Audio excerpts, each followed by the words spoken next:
আদিত্যদের বাড়ির সবাই বিয়েতে যাওয়ার জন্য তৈরি। তখন আদিত্যর বড় মা আদিত্যর মাকে বলে, তুইও চলে যা, আমি বাড়িতে একাই থাকি। আদিত্যর মা বলে, তাহলে আর কি, আমি আর যাচ্ছি না, আমি তোমার সঙ্গে থাকি।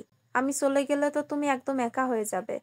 আদিত্য বলে, না, তুমি যাও, আমি বড় মার সঙ্গে থাকছি। অভ্র জানায় যে, তুই কিন্তু আমার সঙ্গে যাবি আর সব সময় আমার পাশে থাকবি। অভ্র বুঝতে পারে আদিত্যর কিছু একটা হয়েছে, মনে মনে বলে এই বিয়েটা মিটে যাক, তারপরে ওর সঙ্গে কথা বলতে হবে।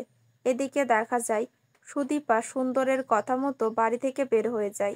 সুন্দরের লোকেরা মিলে সুদীপাকে সুন্দরের ডেরায় নিয়ে এসেছে।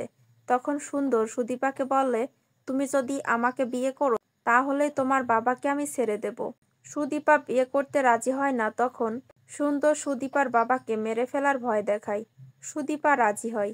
সুন্দর বেনারসি দেয় সুদীপাকে পরে আসার জন্য। এদিকে দেখা যায় পরমাদের বাড়িতে অভ্র আর পরমার বিয়ে শুরু হয়ে গেছে। শুভদৃষ্টি হয়ে যায়। তখন আদিত্য পাশে দাঁড়িয়ে মন খারাপ করে সবটা দেখছে।